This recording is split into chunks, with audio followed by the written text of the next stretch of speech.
So, now that we've listened to 40 minutes of Moldbug, let's review and go through the analysis. If you haven't watched the previous 4 videos in this series, you should start with Power in the United States, Intro.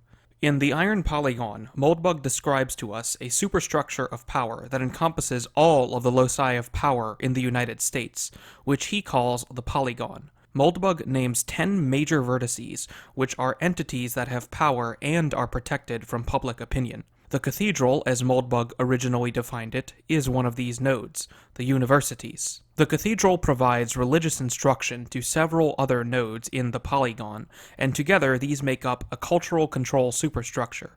The nodes are the universities, the press, the judiciary, congressional staffers, civil service, NGOs, corporate monopolies, and the half of corporate contractors that aren't defense contractors. This puts us at 7.5 nodes who essentially create and act out the religion of the cathedral. This leaves out 2.5 other nodes, which are essentially purely economic or military. These are the banks, the military, and the half of corporate contractors that are defense contractors. This gives us 2.5 nodes in this leftover group, so we have a nice 75%, 25% split. The interesting thing about this list is that while I was categorizing these nodes, I wasn't thinking of Moldbug's red and blue government in particular. I categorized them in the way that seemed to make sense to me, and I found that they fit nicely into this schema when I split the corporate contractors between them. I included the banks in the red team, since the Red Empire is essentially a military and economic empire, although we could leave them out entirely, but in any case, quibbling over this one is not essential. What is essential is recognizing that the red and blue governments play similar roles to the outer party and inner party. The parties demonstrate to the public that they have democratic power in the system, that there is a choice, and the red and blue governments demonstrate that the state is not unitary, that Cthulhu doesn't only swim left. However, both of these governments are subservient to the cathedral. The blue government is essentially the manifestation of the cathedral as a state entity, and the red government may seem somewhat independent, but just like the outer party, it is a simple tool of convenience. Its counterpart, the Red Empire, plays a similar role. It is a bludgeon that the cathedral can wield whenever it desires the use of force, while avoiding too much harm to the image of the Blue Empire.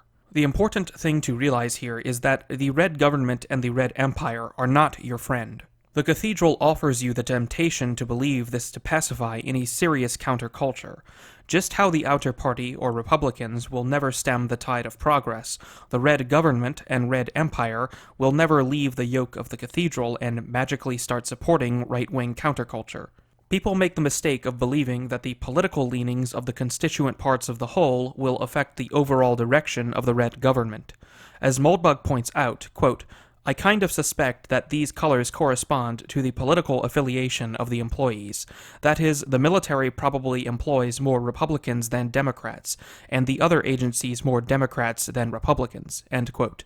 The divide between red and blue government is no doubt correlated to Republicans and Democrats, but having a marginal Republican majority in the red government does not lead to genuine right-wing movement. If it did, the Republican Party could mount a genuine opposition to the cathedral. Furthermore, this view is essentially the wholesale buying into democracy.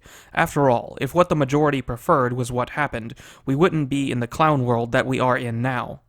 It is not the majority that sets the path of culture, it is the elites. And the elites of the military are in the Pentagon, and they are closely tied to the blue State Department, and whoever happens to be in the White House, which is a minor vertex that changes sides. The military cannot be relied on to rescue America from tyrants as if it were staffed by idealistic Roman generals. Even if it was, we can see the impotence of the red team simply by looking at the breakdown of the polygon I gave. And also, as Moldbug himself says, quote, the red government is the military, and the blue government is everything else, end quote. The red government is simply another pawn. It is within the system of the polygon and the cathedral, and not apart from it. The Red Empire may be powerful on the world stage, but this is not to the benefit of domestic right-wing politics. If the red government cannot be used for the purposes of advancing right-wing political interests, then what can? As Moldbug points out with his polygon, the U.S. government is, quote, a network of competing power centers, end quote. And that, quote, the various forces exerting pressure in various directions cancel each other, at least mostly, end quote. And also, Quote, if some deus ex machina could remove one of the opposing power centers, or point one in a new and unopposed direction, we'd see instant and explosive change. The whole city of Washington is in the power business, and they don't screw around. End quote. No deus ex machina is going to remove any of these power centers. However, they can be nullified over time. At present, the most viable target that is a major vertex seems to be the press, and second to that, the universities. Enemies of the press have the advantage of a broad general public sentiment of dislike towards mainstream media. The universities still command a degree of respect, which is not surprising as this is the cathedral proper, the center of modern atheist religion. According to Moldbug's hypothesis, the removal or redirection of a power center will result in explosive change. We can see a facsimile of this happening in the results of alternative media challenging the monopoly of the press on information and the monopoly of the universities on knowledge. Many elements of the cathedral have abruptly become more openly hostile to right-wing dissidents, particularly since the election of President Trump and other political shakeups such as Brexit. On this note, one might have expected that the election of President Trump would have caused more explosive shift than it actually has, but if we use Moldbug's hypothesis again, we can recognize that the White House is only a minor vertex. It holds power, but it is not protected from public opinion. While the election of 2016 was a bit more than the usual flipping of this power center and has contributed to the degradation of some of the major vertices of the polygon, this changing of the guard in of itself is not an existential threat to the cathedral. However, even minor power shifts can be exploited by dissidents. Moldbug himself appears quite pessimistic about opposing the cathedral, quoting his Reddit AMA, quote, Trump is a throwback from the past, not an omen of the future. The future is gray anonymous bureaucrats, more Brezhnev every year, end quote. But Moldbug has certainly been wrong before. He was wrong about populism and the right wing in Europe. As he said in The Secret of Anti-Americanism, quote, the sort of right-wing populism one can see every day on Fox News barely exists even in Britain in the degenerate lowbrow form of the Daily Mail, where it is clearly in the process of vanishing, end quote. And, quote, this is how the European Union can claim to be the culmination of democracy, while in fact being entirely free from politics. The truth is that, except for a tiny minority of carping malcontents, all respectable Europeans agree on all significant political questions. Europe's educational system has simply done a fantastic job of eradicating dissent. End quote. Moldbug was absolutely wrong here, and populism in Europe is on the verge of flipping the political system in Europe on its head. So it is important to remember that although his central thesis presents a very compelling diagnosis of the current problems, he's not always on the mark on his predictions or more out-there theories. One of these theories appears in one of the blogs we are discussing in the form of his theory of the Cold War being a battle between the Red and Blue empires. While this is certainly true to some extent, I think he exaggerates the extent to which the Soviet Union functioned as a client state of the Blue Empire, but it does serve to demonstrate the concepts of the Red and Blue empires. While his Cold War theory is interesting, the more important tool given to us by Moldbug is, as usual, a technical understanding of the powers that be.